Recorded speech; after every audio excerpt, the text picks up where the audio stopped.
So we look at it, things politically, right? Here's something else. They're using this tactic right here, right now. And if you're Joe Biden support, I'm sorry, I don't support nobody. I support black people. I talk some things for black people, not all.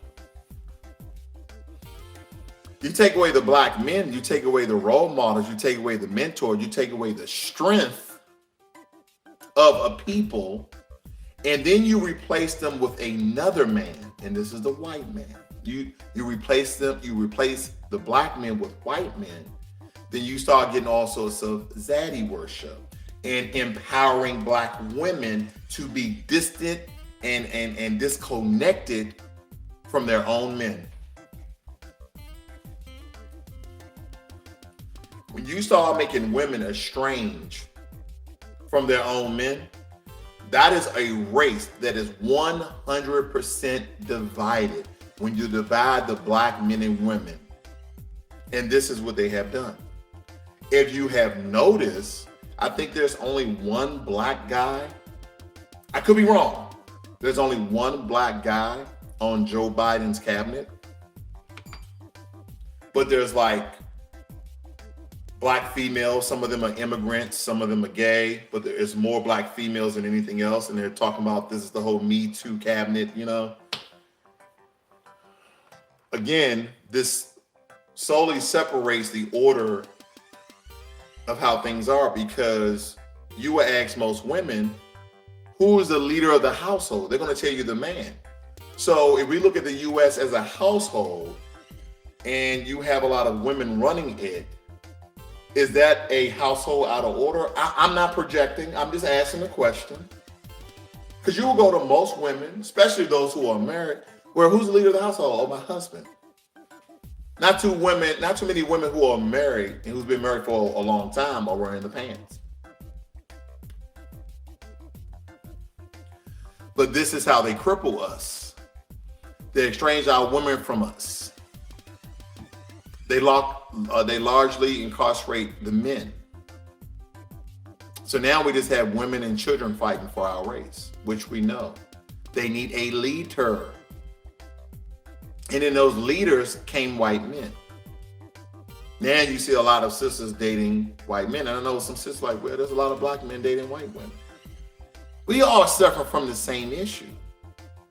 See, the reason why I believe, and some black men won't account for this, subconsciously, we're still looking at as white people as a higher being than us. Where we was the first civilization. We was the first people. We're the ones who study and created, essentially astrology and understanding astrology and mathematics and all sorts of geometry. We're the ones who went in and made the sewers in Europe and essentially took them out of caves, and we started helping them build structures and walls and huts and houses, etc. We're the people who dominated and overran Spain. We're the people.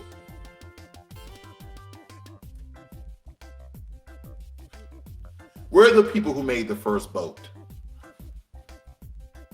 We're the people who made the first ship and went to many other lands. And here's the thing, a lot of white people already know this, but somehow they fool a large amount of black people to believe that we are the dumbest, despicable scum of the earth, that the only thing that we are the N-word. See, that's why it's important for us to read and know your history so you understand how they attack us on many different fronts. This is very strategic, and this is a military style of attack. Religion, homosexuality, political, mass incarceration, vaccines, back with the medical, yes. These are the many different fronts. The hell is that? many different fronts of how white supremacy attacks us. But we're too ignorant to say, you know what? What is Joe Biden going to do for black people?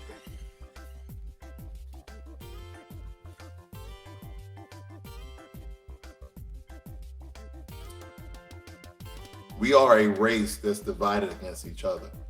See, any house against themselves will fall, and we are a house.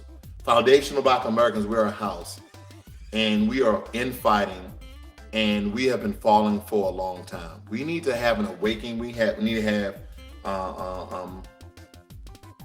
some sort of camaraderie where we come together.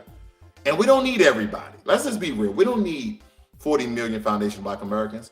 We need about 10 million, man. 10 to 20 million. That's all we need. We need a third. We need half to say, you know what? We understand our power in America. And your power in America is your vote and your dollar. Oh, and some black people, they trump up, well, you know, we got 1.3 amount of money in spending. Okay, now what? What are you going to do with that? And what they don't tell you in that 1.3 trillion of spending power that you have, they don't tell you that majority of that money is debt.